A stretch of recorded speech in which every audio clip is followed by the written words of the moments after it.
Hello friends, welcome to defence matrix. तो कुछ important updates को डिस्कस कर लेते हैं।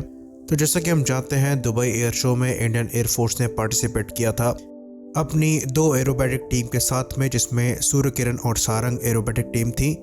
साथ ही साथ 3 HAL तेजस भी यहाँ पर पार्टिसिपेट कर रहे थे, जिसमें से 2 जो हैं वो FOC स्टैंडर्ड के थे और 1 जो है वो IOC स्टैंडर्ड का था। तो एक पिक्चर निकलकर सामने आई है जहां पर पाकिस्तान एयरफोर्स के कुछ ऑफिसर्स जो हैं वो LCA तेजस को चेक कर रहे हैं, जिनको रिसीव किया गया है इंडियन एयरफोर्स के ऑफिसर्स द्वारा।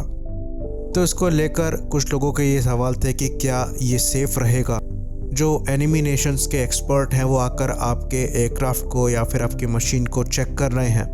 तो अगर एयरक्राफ्ट एयर शो में डिस्प्ले के लिए रखा गया है तो आकर कोई भी चेक कर सकता है। ये चीज़ इंश्योर करी जाती है कि डिस्प्ले पे वही इंफॉर्मेशन दिखाई जाए जिसको सेफ़ कंसीडर किया जाता है, और उतना ही बताया जाए जितना सेफ़ कंसीडर किया जाता है, चाहे वो किसी के लिए भी हो। तो यहाँ पर कुछ एक्स्ट्रा आप नहीं बता रहे हैं। कॉकपिट की पिक्चर्स वगैरह और बेसिक इन्फॉर्मेशन जो है वो पब्लिकली अवेलेबल है। इस बात का इशू तब बनना चाहिए था अगर पाकिस्तान एयरफोर्स के पायलट्स जो हैं वो उसमें बैठकर सॉर्टी करते, जिसकी डेफिनेटली परमिशन नहीं होगी। तो ये कोई बहुत बड़ा मुद्दा नहीं है, इसे एक अच्छा जेस्चर कह सकते हैं, जहां पर पाकिस्तान की डेलीगेशन को काफ़ी बढ़िया तरीके से रिसीव किया गया है और सबकी तरह उन्हें जितना बताना था और दिखाना था उतना बताया और दिखाया दोनों गया है। तो ये प्रोफेशनलिज्म को दर्शाता है और इसे पॉजिटिवली लेना चाहिए। आगे बढ़े अगली रिपोर्ट पर। तो इंडियन नेवी ने इंडियन गवर्नमेंट पर कॉन्फिडेंस दिखाया है कि वो उनकी तीसरी एयरक्राफ्ट कैरियर की डिमांड को पॉजिटिवली रिस्पॉन्ड करेंगे। तो जैसा कि हम जानते हैं, इंडियन नेवी के पास अभी INS विक्रमादित्य ही एकमात्र ऐसा एयरक्राफ्ट कैरियर है जो कि एक्टिव सर्विस में है। वहीं पर दूसरा जो एयरक्राफ्ट कैरियर है यानी कि INS विक्रांत, वो अगले साल सर्विस को ज्वाइन करेगा। तो इंडियन नेवी की हमेशा से डिमांड रही है एक तीसरे और बड़े एयरक्राफ्ट कैरियर की, जो कि सुपर कैरियर की कैटेगरी में आए, जिसे IEC-2 या फिर INS विशाल के नाम से जाना जाएगा। तो ये 65,000 प्लस टन कैटेगरी का एयरक्राफ्ट कैरियर होने वाला है।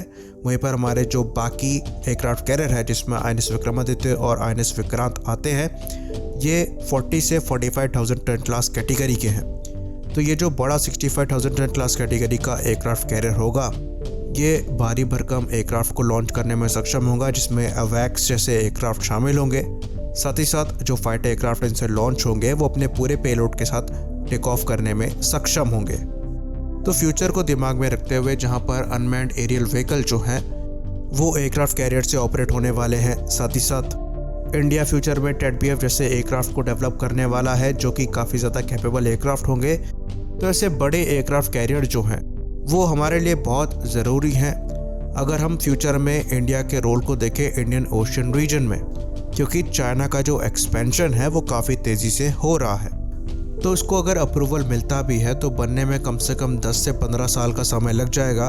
तो उतने लंबे समय को अगर हम दिमाग में रखें तो अभी से काम करना बहुत ज़रूरी है। बाकी लाइट कॉम्बैट हेलीकॉप्टर को लेकर बहुत अच्छी न्यूज़ आ रही है। जो पहला LCH है उसे इंडियन एयरफोर्स को हैंडओवर किया जाएगा 19 नवंबर को। तो टोटल 15 हेलीकॉप्टर जो कि लिमिटेड सीरीज प्रोडक्शन वेरिएंट होंगे, उनको हैंडओवर किया जाना है आर्मी और एयरफोर्स को, और ऐसा माना जाता है कि मार्च 2022 तक ये डिलीवर कर दिए जाएंगे। तो अभी कोई मेजर ऑर्डर नहीं दिया गया है, पर ऐसा माना जाता है कि 180 के आसपास जो हेलीकॉप्टर्स हैं वो डिलीवर किए जाने हैं एयरफोर्स को और आर्मी को, जिसमें से 65 यूनिट्स जो हैं वो एयरफोर्स के लिए होंगी और 114 के आसपास माना जाता है कि इंडियन आर्मी को डिलीवर करनी है।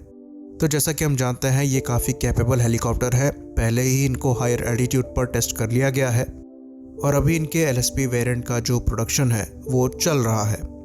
इसी बात पर इस अपडेट वीडियो को ख़त्म करेंगे। लाइक करिए, सब्सक्राइब करिए। जय हिंद।